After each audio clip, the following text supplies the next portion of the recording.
que é irmão da nossa igreja, nós viemos ali para o irmão velório e estava lá e fiquei fazendo na casa dele, né? Muito gratificante quando aquela irmã assim que pede, o nosso pastor diz que a união que faz força, né? Vamos ministrar o coração nessa noite, nosso pastor, amém.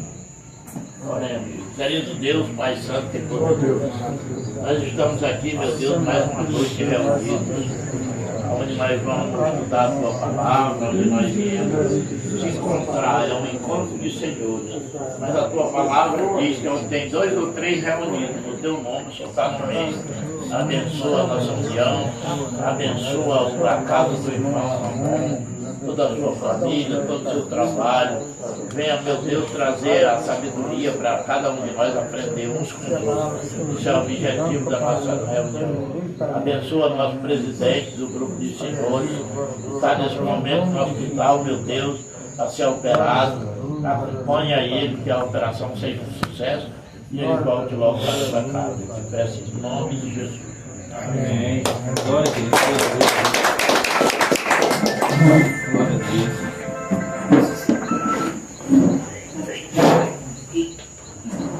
Irmão, vamos dar a oportunidade de falar do professor. Primeiramente eu quero agradecer a Deus, né, por essa oportunidade, e os irmãos que tiraram o seu tempo para vir aqui na minha casa, trazer a palavra, o pastor. Amém. Quero apresentar aqui o nosso irmão em Cristo, aqui, o Ítalo. Ele não é da nossa mesma denominação, mas ele é crente também, evangélico. Glória a Deus. E eu obrigado por vocês estarem aqui. Glória a Deus.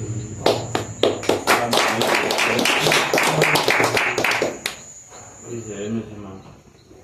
Como o nosso pastor lá colocou, né, no grupo tanto Briga de Redenção como da igreja, esses meses, né, que vai ter, mês de maio, Dia das Mães, ele pediu uma contribuição, quem puder ajudar para apenas esses dias, que é maravilhoso, né, tanto Dia dos Pais como das Mães. E aí, quando o nosso presidente tinha falado, que nós íamos se reunir para cada qual das coisas de pagar a caixa lá, que o pastor tinha tirado. E ainda está faltando um pouco, que o pastor disse que não deu o dia de domingo, né, pastor? Aí nós vamos se reunir na outra sexta na igreja. Que é para nós tratar desse assunto lá, que é para nós dar a contribuição, que é para o pastor pagar lá, para nós tirar o aluno para subir através da igreja, tá faltando.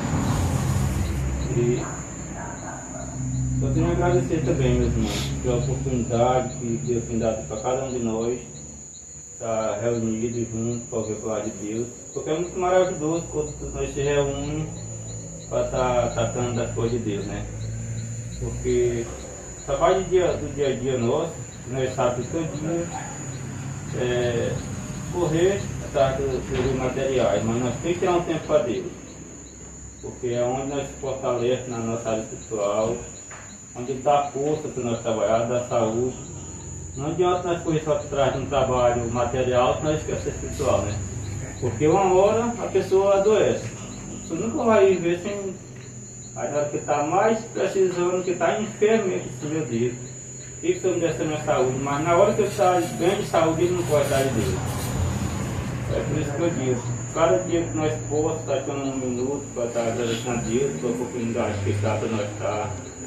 Nosso pastor, que está vendo a palavra de Deus, porque nós temos que se fortalecer no nosso área espiritual também, porque o dia que nós vemos, a pessoa assiste muito esse jornal por aí, é muito triste o que está acontecendo. Mas eu creio que se nós tivermos todo mundo reunido em oração, nós vencemos nessas batalhas, em nome de Jesus. Vou passar nas próximas pastor. Amém. Mais uma vez, quero saudar os irmãos, Pai Senhor. Amém. É com muita alegria que nós estamos aqui, irmão. É verdade. Porque esses senhores, não está todos aqui, é uma parte. Nós temos um grupo que se reúne. Nós começamos na igreja, somente na igreja, e depois a gente começou a ir para as casas dos irmãos. uma forma de interagir, de estar mais junto. E aí começou a ficar cada vez melhor. A gente vai, conversa, troca ideia. O objetivo é aprender com a palavra de Deus, aprender uns com os outros, encontrar com os senhores no bate-papo. Quero falar para o jovem que está aí, que é um prazer ter ele no nosso meio. E o mundo só vai melhorar quando ele não tiver nenhuma intolerância religiosa. Porque Deus é o Deus de amor e paz. E eu tenho sentido, hoje eu conversei muito com um rapaz lá da extrema, da liberdade, e aquele rapaz falando para mim que existe numa comunidade mais ou menos com umas 80 casas, né? É o máximo que tem. Existem 4 religiões. Para dividir o povo para essas 4, com 80 casas. É claro que casas que tem 5, 6 membros em cada uma. Dá até muita pessoa. Tem aquela porcentagem que não vai para a igreja. Mas é 4 igrejas e sempre tem conflito com o pastor. É uma tristeza. É uma grande tristeza. E o objetivo nosso de ter um encontro e ter um irmão conosco, que crê em Deus que nem nós também cremos, é aprender com a palavra de Deus. Ecumenicamente, independente de quem é o camarada. Aprender com a palavra. E o encontro de senhores, como toda vez que a gente pega a Bíblia, a gente tem aprendido muito, porque sempre eu trago uma mensagem, eu oro muito a Deus, e eu trago uma mensagem compatível com família, com homens, com sua família. Hoje eu não vou falar sobre criação de filhos, nem sobre casamento. Eu vou falar sobre uma coisa muito importante. Porque geralmente quando nós chegamos numa igreja, quase todos, tem camada que não tem dom, nem quer isso. Mas geralmente nós temos eu vou falar qual é o objetivo da pregação de hoje, para vocês entenderem bem. Quase todos os crentes, tem deles que não tem desejo, não tem dom, mas quase todos sentem desejo de um dia fazer uma pregação. E os pastores também têm, a não ser que não queira dar oportunidade. Mas quer ver o camarada crescer, desenvolver, ajudar no trabalho. E como manusear a palavra de Deus. Você vai aprender nessa noite coisas importantíssimas sobre isso. Eu descobri uma coisa, e eu não sei se vocês, alguns já sabem disso, se já sabem, vai dizer, meu Deus, é verdade. E o outro que não sabe, ou se ninguém sabe, vai saber hoje. Coisas que o mundo tem, que são parecidas com a igreja, só que lá é mundo e aqui é igreja. Mas muito parecido, é assim. Aqui, um programa de televisão, por exemplo, durante muitos anos, aquele camarada que hoje está na Globo, chamado de... que está nos domingos. O Sérgio Luciano. O outro. Tem o Luciano e tem outro. Ele está no Caldeirão, que o Luciano está no Domingão. O Marco Milão. Sim, exatamente. Vocês lembram de um tempo que ele ficava dizendo, vale a pena ver de novo, tipo, vale a pena ver de novo? Que tinha ele e outro cara e ele mostrando a imagem acontecendo, entendeu agora? E ele conferindo as falhas, os que tinham acontecido. Por que eu abordei esse assunto? Na igreja do mesmo jeito. Depois de uma pregação de um camarada, meio leigo, às vezes um pastor, uma pessoa muito instruída, vai analisar a mensagem dele e vai descobrir onde ele errou. Se ele não for qualificado, se ele não for passado por um estudo de teologia, ele muitas vezes vai errar. E é muito chato para o pastor chegar nele e dizer, olha, você errou nisso, naquilo. Eu, por exemplo, naquelas pregações daqueles obreiros lá, que não tiveram o estudo que eu tive, eu tenho pegado muita coisa. E as ovelhas eu não vejo. E nem sempre. Só que para ajudar ele, eu procuro não tocar muito no assunto, depois, quem sabe um dia ele vê eu pregando naquela área e vê onde é que está errado e tal. Mas é um manusear. Tem um canto, acho que 1 Timóteo, que diz que o obreiro tem que manusear bem a palavra do Senhor. Está escrito assim. Em todos os trabalhos da vida, você precisa saber manusear o instrumento de trabalho. Você pega uma motosserra e você não souber trabalhar com ela, que nem eu que trabalhei derrubando uma mata da Amazônia antes da fiscalização que tem hoje, da proibição que tem hoje.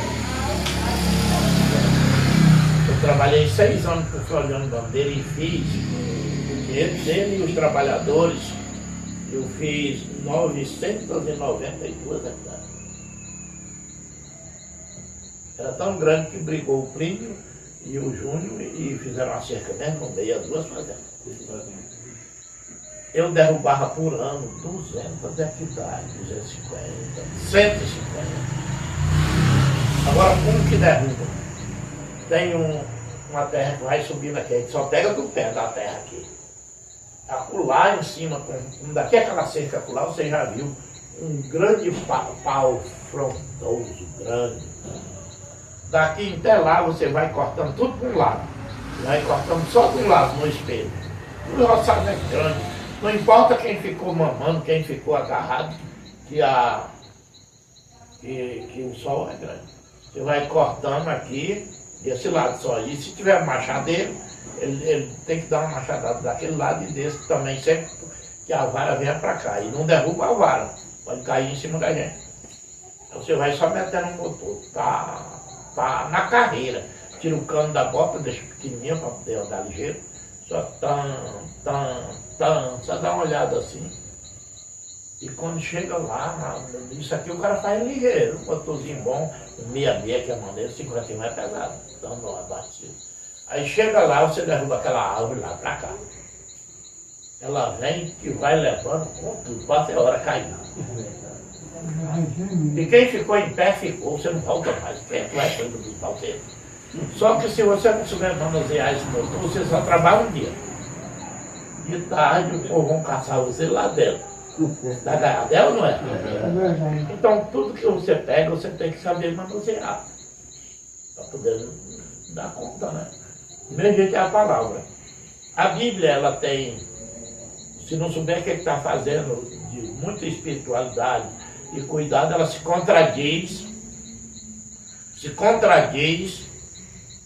Precisa ter muito cuidado em ler textos e contextos. Porque um texto sem contexto é um pretexto para você não saber o que é. Então nessa noite vamos aprender alguma coisa com a palavra do Senhor.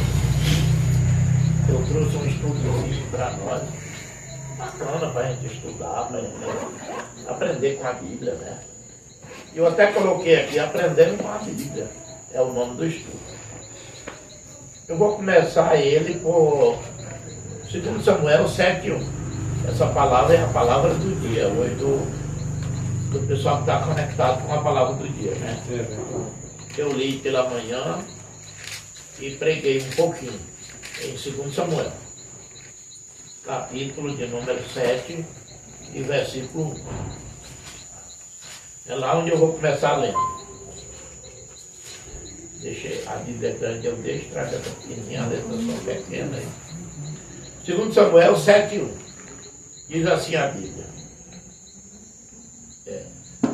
Sucedeu que, habitando o rei Davi em sua própria casa, tendo-lhe o Senhor dado descanso de todos os seus inimigos em redor, disse o rei ao profeta Natã: olha, eu moro em casa de cedro e a arca de Deus se acha numa tenda. Eu vou deixar a leitura e vou fazer um comentário. Davi está abençoado, já é rei de Israel, tem uma casa de cedro boa, está bem estruturado. Só que a Arca da Aliança, que era um objeto de adoração, vivia em tenda, desde quando saiu do Egito. E Davi agora, imagina, coloca no coração de fazer um templo para aquela arca, uma igreja mesmo, como nós chamamos. Um templo, e botar a arca dentro para adoração. Ele diz que aqui para frente, se você ler, ele diz, olha, eu moro em casa boa, mas dentro está bolando, e eu não quero isso. O capítulo 5 do mesmo livro, voltando um pouco mais para trás, o capítulo 5 e o versículo 11 e 12. Diz assim: Irão, rei de Tiro, enviou mensageiro a Davi, madeira de cedro, carpinteiro, pedreiro, que edificaram a casa a Davi. Reconhecendo Davi que o Senhor o confirmara como rei sobre Israel e que exaltaram o seu rei por amor do seu povo. Deus tocou no coração de outro rei, o outro rei começou a ajudar, mandando madeira, mandando carpinteiro, mandando pedreiro. E as coisas de Deus é assim, quando Ele abre uma porta para nós, Ele toca em coração de pessoas que você nem imagina que Ele quer lhe ajudar. Agora mesmo, essa semana, a Michelle chegou lá, eu me lembro lá, e vão lá e me que ela estava uma grávida. Pastor, eu quero falar com o Senhor. Bem, minha filha, quase. É o seguinte, o meu pai, que mora em Passuína, ele resolveu, ele tem uma firma lá, e a gente meio de classe média. E Deus abençoou ele resolveu abençoar o Senhor. Eu nem conheço. E ele mandou, está mandando, só mande a chave disso aqui. Ele mandou não repare o tanto, porque ele está ali abençoando. Agora imagine os senhores, como que acontece uma coisa dessa, né? Deus toca no coração das pessoas e a porta se abre. É Deus. É Deus. Deus, quando Ele quer ajudar, não tem jeito não. Esse rei aqui começou a ajudar Davi. Mandou carpinteiro, mandou pedreiro. O capítulo 8 de 1 Reis, capítulo 8.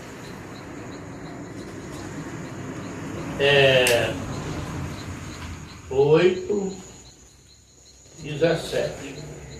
1 Reis, capítulo 8. Capítulo 8. Versículo 17.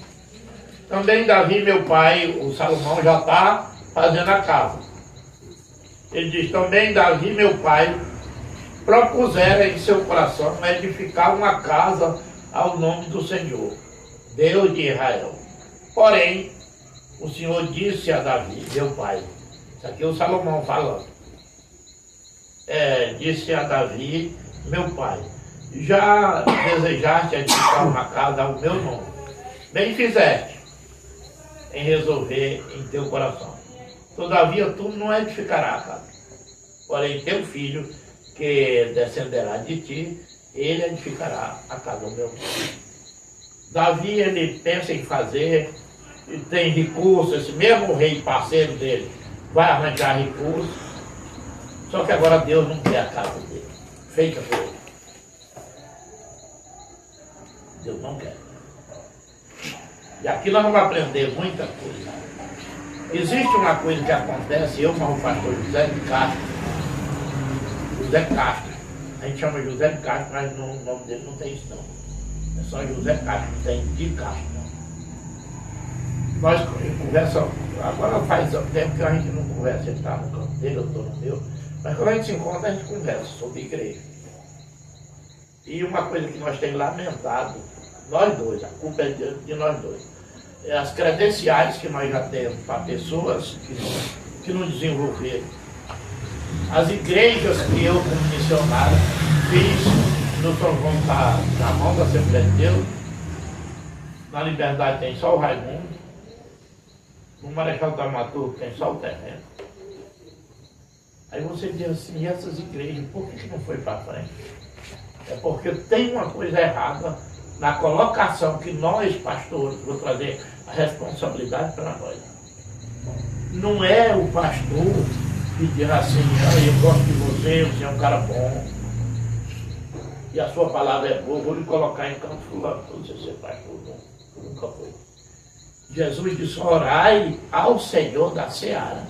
A seara é de Deus. Jesus olhando viu necessidade, disse, a seara é muito grande, porque a seara representa um grande roçado de trigo, chamado seara. E o ceifeiro, como não tinha máquina, era homem, trabalhador, né?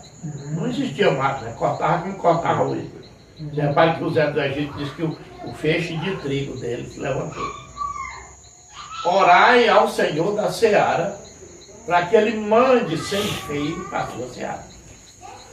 Agora aí sim, quando vem de Deus, não sai de jeito nenhum. Não abandona a igreja de jeito nenhum. O que tem de camarada que tomou de conta de igreja nossa, em Ramal 2, Eli Mike, Adson, vários camaradas caíram. Porque não veio do Senhor da seara, foram colocados pelo dom. E aí fica difícil, fica muito difícil. Mas vamos ver aqui o que ele diz. Olha, ele queria fazer a casa, Deus disse não. Só que agora aqui nós já estamos começando a entrar no grande estudo da revelação que eu prometi fazer. Vamos ver o versículo 19. Todavia, tu não edificarás a casa, porém teu filho, que descenderá de ti, ele edificará uma casa do meu irmão. Deus está dizendo, não quero de você não. Eu vou querer do seu filho. Só que vocês vão entender uma coisa muito grande aqui. Vocês vão entender uma coisa muito grande. Vamos pegar o livro de Levítico. Ele é o terceiro livro na palavra do Senhor. Livro de Levítico, capítulo de número 26. Levítico 26, versículo de número 11 e 12. Porém o meu tabernáculo, Deus falando com o povo, com o futuro. Porém o meu tabernáculo no meio de vós, e a minha alma de vós não aborrecerá. Não vos aborrecerá. Andarei entre vós e serei o vosso Deus, e vós sereis o meu povo. Tudo bem. Uma profecia feita há centenas de anos, milhões de anos antes de Cristo, que se revelou na vinda de Cristo e na descida do Espírito Santo. Nós vamos entender por que Deus fala com Davi que não quer a casa da mão dele. Estudando lá atrás, ele disse assim, eu não quero a casa de você porque você é um homem de guerra. Agora é que o segredo vai começar. Eu não quero a casa de você porque você é um homem de guerra. O que você está entendendo fazer, o que você está fazendo um propósito de fazer, está tudo certo. Só que eu não quero não. Eu quero um filho seu. O que a Bíblia diz sobre Salomão, se você estudar a história dele? A palavra de Deus diz que primeiro o Davi se deita com a Betseba, e ela é mulher de um soldado chamado Urias. Nasce uma criança do sexo feminino, da relação. O soldado é morto. Aquela menina naturalmente ia virar um bulho, onde ela estivesse, todo mundo dizendo que era do adultério, e Deus mata a menina adoece e morre. Davi chora, fica deitado, os homens chegam lá e falam, rapaz, como é que a gente vai dizer que a menina morreu? Ele escutou os caras falar, ele levantou, a menina morreu, e se alegrou. Aí ele falou, rapaz, não sei mais nada, você estava chorando, e agora você está bem, e ele disse, não, porque agora ela não volta mais para mim. Eu vou para ela, mas ela não vem mais para mim. Quando ela estava viva, eu chorava e orava, um dia Deus tem compaixão. Só que eu também descobri muita coisa lá. Aí diz assim, ele consolou Betseba, ele consolou, e deitou com ela e ela gerou Salomão. Agora nós vamos entender um negócio. Eu não disse que nós vamos aprender muita coisa. Naturalmente não está escrito tudo detalhado, mas ele disse, olha, vamos ficar calmo. Os maus, naquele tempo era a época da poligamia, a pessoa podia casar mais de uma vez. Eu vou assumir você. Você não vai ficar jogada não. Seu marido morreu, o culpado foi nós dois. Eu vou assumir você, vou casar com você, calma. Fique calma, ele consolou ela, se consola. Ela calmou e daí nasceu o menino. Agora aí vem uma coisa que eu descobri agora. Por que está nascendo muito menino autista doido?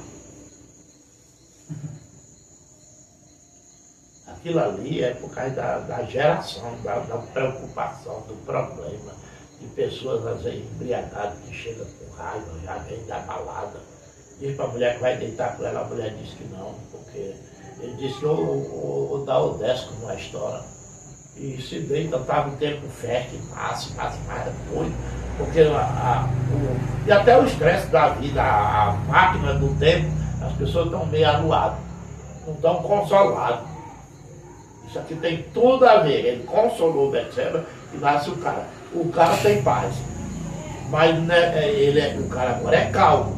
Diz a Bíblia que durante o reinado de Salomão, agora eu peço qualquer um camada que conhece a história de Salomão, pergunte aonde está escrito uma guerra de Salomão, uma grande guerra de Salomão com várias nações. Olha para o meu dedo. Durante o tempo dele não tem guerra. Aqui é que está o segredo. O segredo está aqui. A coisa mais espiritual do que você imagina. Você vai entender agora. Fique ligado. Você quer fazer uma casa para mim. Eu não quero casa de você. Porque você é de guerra. O camarada que tem paz é quem vai fazer a casa. Nós vamos deixar isso para lá. Ele disse aqui no livro de Levítico que daí ia chegar tempo que ele ia habitar no meio do pessoal. No meio do povo. Vamos deixar isso para lá, das coisas material, e vamos partir para a área espiritual. Vamos dar um salto para a primeira carta do apóstolo Paulo à igreja de Corinto. Vamos para 1 Coríntios.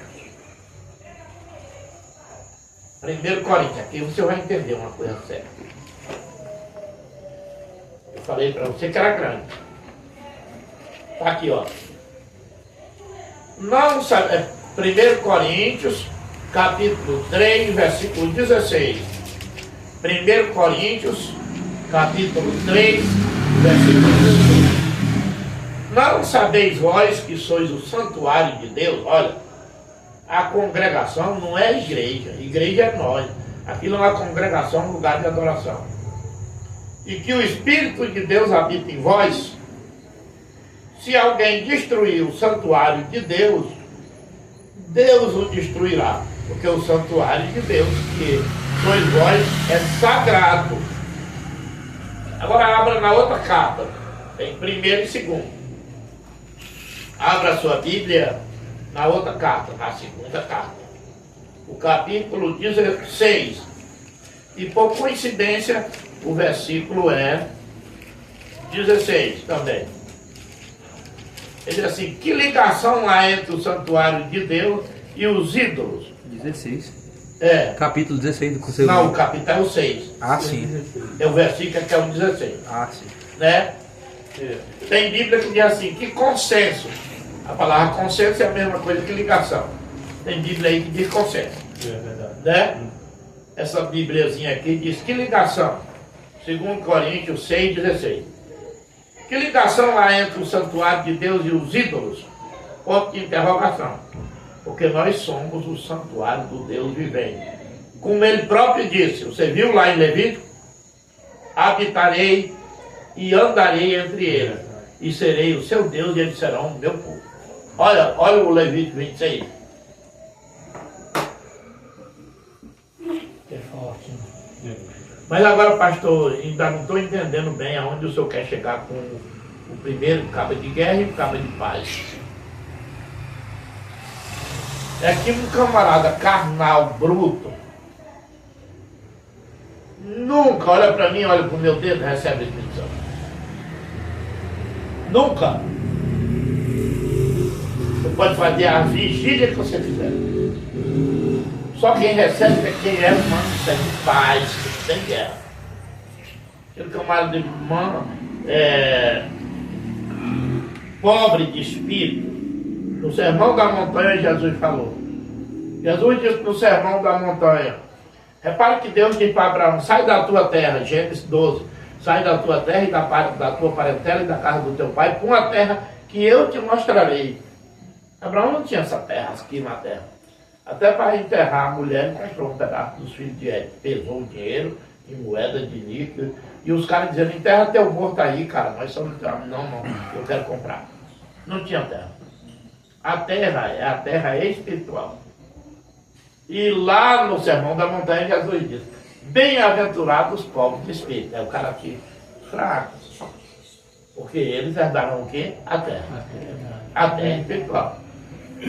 Aquilo tudo é uma simbologia. O Davi é o cara de Deus, mais bravo, guerreiro. Já o outro não é guerreiro, é calmo. Então o que recebe o Espírito é o que é. O preparo para o Espírito é uma renúncia da carne, da maldade, das coisas, e um submeter a tipo uma depressão. Não é bem assim. É um camarada mesmo que está lá embaixo, que jejuou, que ficou fraco, que é. Esse aqui tudo é simbólico. Mas vamos ver o que eu falei, o que eu quero falar sobre. Agora vamos passar para aquele primeiro assunto. Que se não souber pregar, você pode se contradizer. Um dia eu preguei com uma mensagem, e faz muito tempo que um camarada criticou, para mim, direto. Um obreiro, não criticou assim forte. Disse, pastor, será que a forma como o senhor está pregando não está deixando bem claro que não é para as pessoas ir para o culto? E depois que vocês, esses malvados, estão comigo, esse camarada hoje está no Paraná. E vocês estão comigo, vocês já viram eu falar sobre isso. Sabendo que tem muitas pessoas que nem o irmão evangelista que dirige com o pessoal que são fazendeiros, às vezes tem que buscar um gado num lugar, né? Pode ser que uma hora dessa não esteja chegando, não pode chegar no culto. Irmão Nilton, que às vezes tem que fazer um trabalho fora. Todos que têm um trabalho, que meu irmão Jardel que viaja. Então eu não pude chegar no culto, não deu para chegar.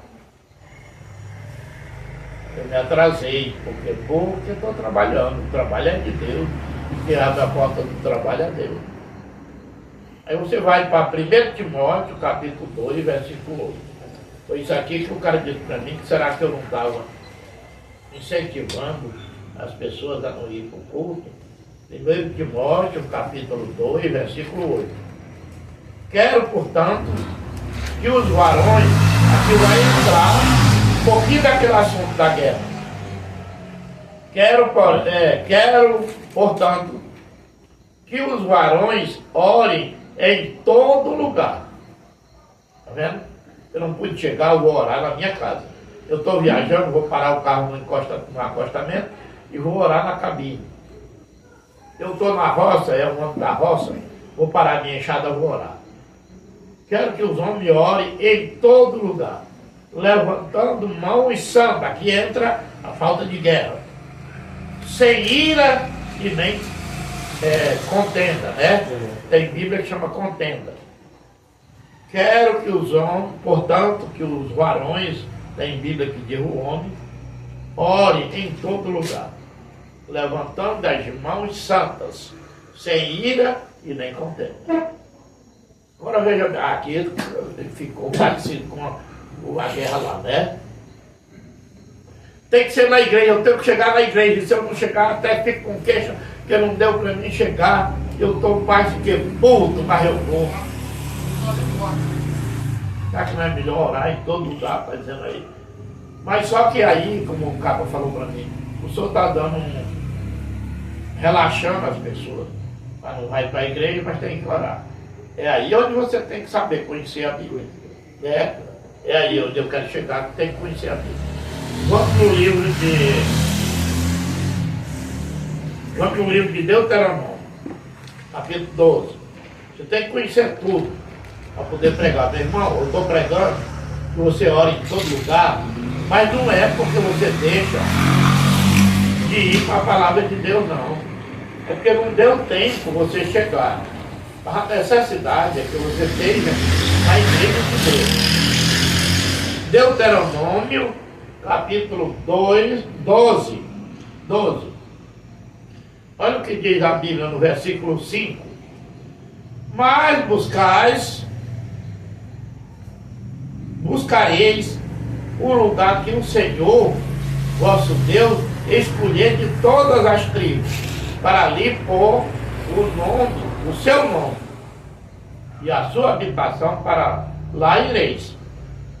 A esse lugar farei chegar os vossos holocaustos, os vossos sacrifícios, os vossos dízimos, as ofertas das vossas mãos e as ofertas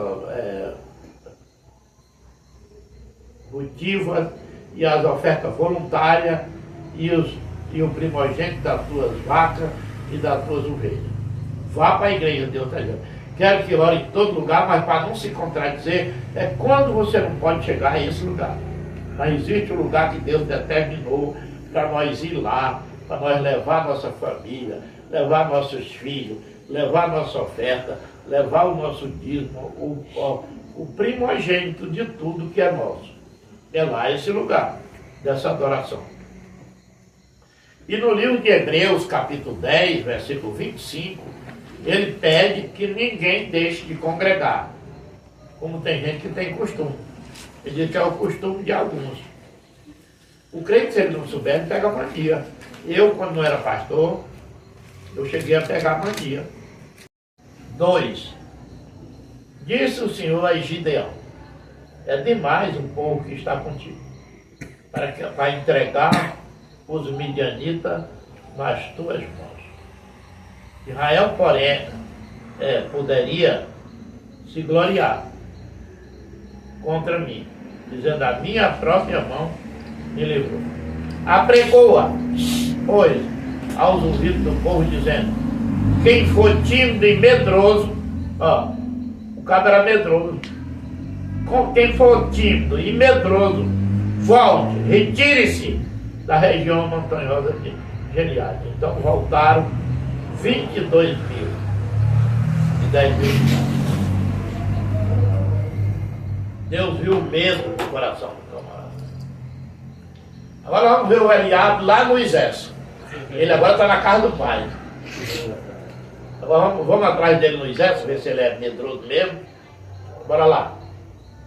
Vamos embora para o livro de 1 Samuel. Vamos encontrar ele no exército, que Deus rejeitou. Ele disse: não, eu não quero não, escalmado, eu tenho rejeitado ele. 1 Samuel 17. Vamos topar o Eliabe lá. 1 Samuel 17.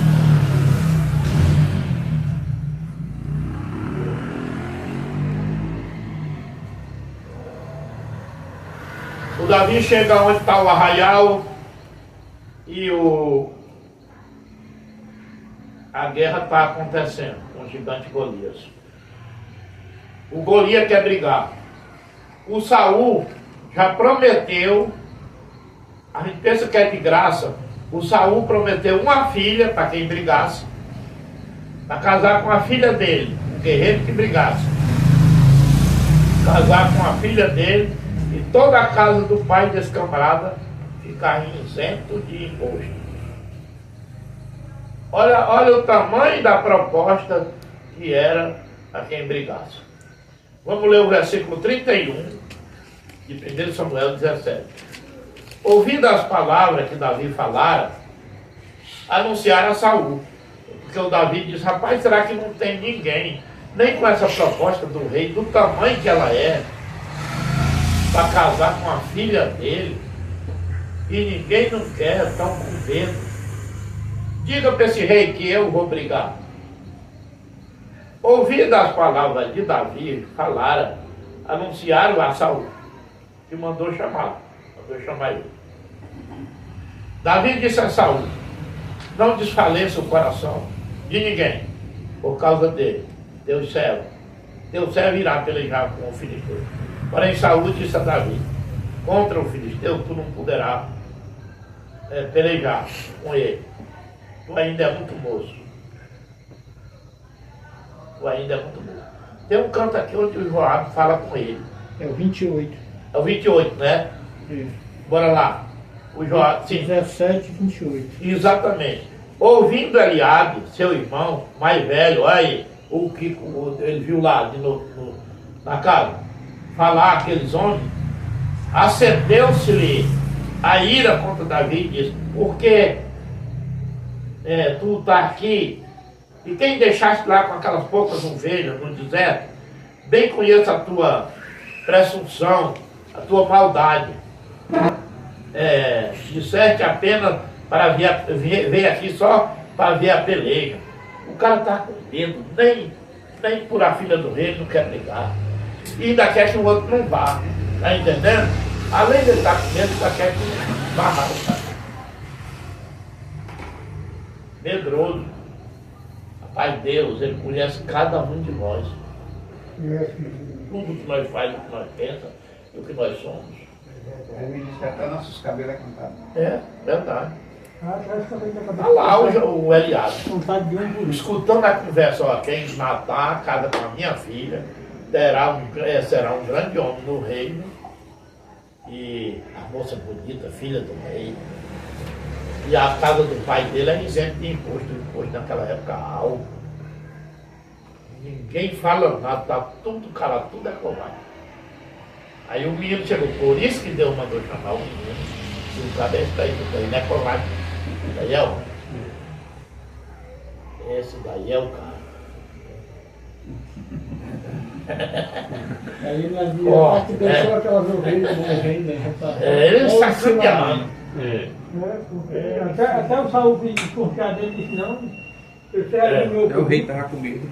Ele já tinha matado um urso e um Todo leão. estava com medo. Porque Deus falou conosco nessa noite, agora eu vou fazer um resumo. A palavra de Deus não volta vazia para aquilo que ele designou. Porque Deus falou para nós, todos nós, até para o rapaz que também crê em Deus, é um jovem, tem uma vida muito grande ainda pela frente. É que a gente deve esperar em Deus a nossa posição no Evangelho, que é Deus que vai colocar nós. Deus que vai colocar nós. Ele quem bota, Ele quem tira, Ele que dá o poder de nós desabrochar nosso talento. A segunda coisa que nós aprendemos é que Deus não gosta de covarde, medroso. Tem que ser homem, ele disse para o Josué, meu servo Moisés morreu, seja homem. A jornada agora é forte. Um cara que fazer o que eu fiz na Cobal, eu preciso ser homem. Não é qualquer um cara que faz. Isso daqui é testemunho que acompanhou sem nem congregar comigo. Eu vendi a minha casa, fui para lá sem casa, peguei. A primeira casa que eu aluguei, ela cabia o tamanho do colchão. Aí os meninos tudo pequenininho, eu e uma mulher botava o colchão escolado na parede, lá no caso. Passava o dia ali, de noite nós derrubávamos, estava todo mundo em cima, lutando para fazer a igreja. Não tinha dinheiro, eu saía para trabalhar, deixava a mulher por lá cuidando. Pegava o GPS, ia dar uma diária minha, pagava aluguel por mês, ainda sobrava dinheiro para comprar uma filha. GPS de topografia alto. Aí voltava, que tal mulher? Sabe, não dá gente não. Assim não vai dar não. Então nós vamos esperar em Deus. Um dia eu digo, não dá mesmo não. Peguei a credencial e já entregar. Aí a mulher, rapaz, meu velho, não tem mais um pouco de paciência. Aí fiquemos lá. Até fazer uma igreja, e mobiliar, e arranjar membros, e ter vários tipos de problemas que levanta. E na camaradagem, não é na brutalidade não. Levando tudo, ajeitando do canto, ajeitando do outro, e vai indo. E chega. Ou você chama um cara de fulano, vocês estão mais eu.